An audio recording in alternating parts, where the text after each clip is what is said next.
Please subscribe to my YouTube channel. The NBA isn't just about buzzer beaters and championships. It's about emotion, pride, ego, rivalry, and sometimes complete and total crashouts. We're talking about the moments when the switch flips, when logic leaves the building and chaos takes over.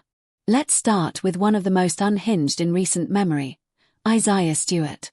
When Stewart caught an elbow from LeBron James, it wasn't just a normal scuffle. Blood pouring down his face, eyes locked in, he tried to bulldoze through coaches, teammates, security, anyone in his path. He didn't want words.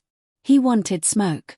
At one point he broke free and sprinted across the court like a defensive end chasing a quarterback.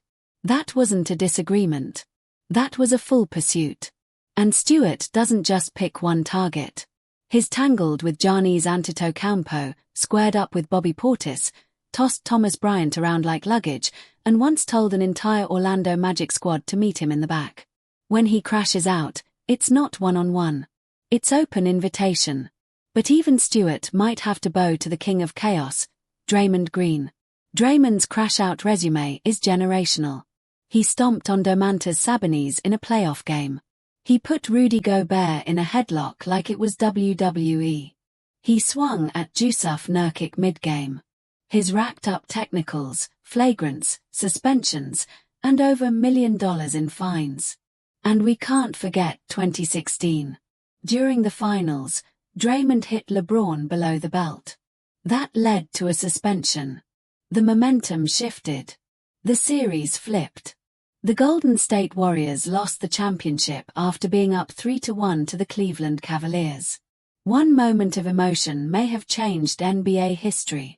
That's not just a crash-out. That's legacy-altering. Then there's DeMarcus Cousins, a walking technical foul in his prime. Boogie didn't just argue calls. He went to war with officials, opponents, chairs, and sometimes gravity. He body-slammed Marcus Smart fighting for a rebound. He nearly squared up with Markieff Morris. He punched a folding chair because it was apparently in the wrong place at the wrong time. When Cousins got mad, the entire arena felt it. Now let's talk about the NBA's most committed villain, Dillon Brooks. Brooks doesn't just crash out, he schedules it. He's taken shots at LeBron, smacked Stephen Curry in the stomach, talked trash in interviews like it's a side hustle. "I poke bears," he said. The problem? Sometimes the bear is still LeBron. He's gone chest to chest. He's thrown cheap shots. He's escalated playoff tension into personal beef. Brooks plays basketball like he's trying to start a documentary rivalry every season. And if Brooks is a villain, Grayson Allen is the chaos specialist. Summer League. Flagranties. Regular season. Hard fouls. Playoffs. Wind-ups. He took down Alex Caruso with a dangerous mid-air swipe. He swung at Grant Williams.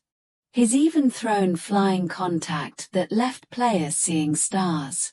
Every time Allen loses his cool, it looks less like defense and more like demolition.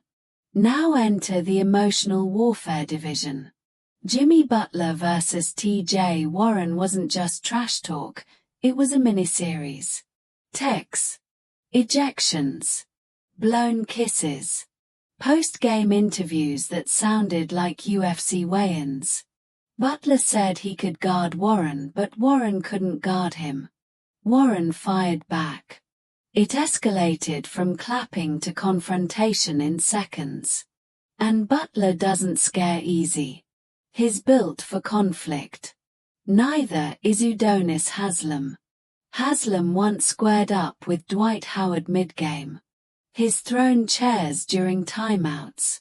He's even threatened teammates. When Haslem speaks, people listen, because he might actually mean it. Coaches crash out too. Chris Finch once stormed across half court to scream at officials before getting ejected early in the game. Mike Brown got tossed after unloading on referees over a no-call involving De'Aaron Fox. Sometimes leadership loses composure too. And don't forget Rudy Gobert slapping a water cup in frustration and getting ejected. Or Brandon Ingram launching a water bottle that drilled a staff member. Not proud moments, but real ones. Then there are the moments where tempers nearly turned into full fights.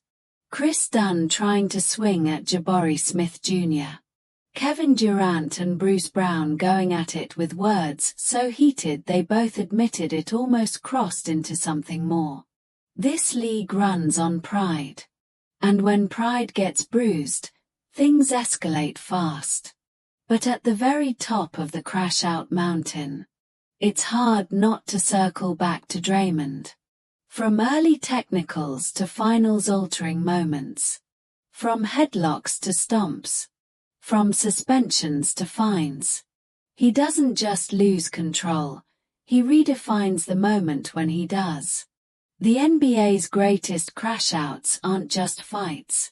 They're turning points. Rivalries born in seconds. Legacies shaped by emotion. Because basketball is beautiful. But sometimes, it's beautiful chaos.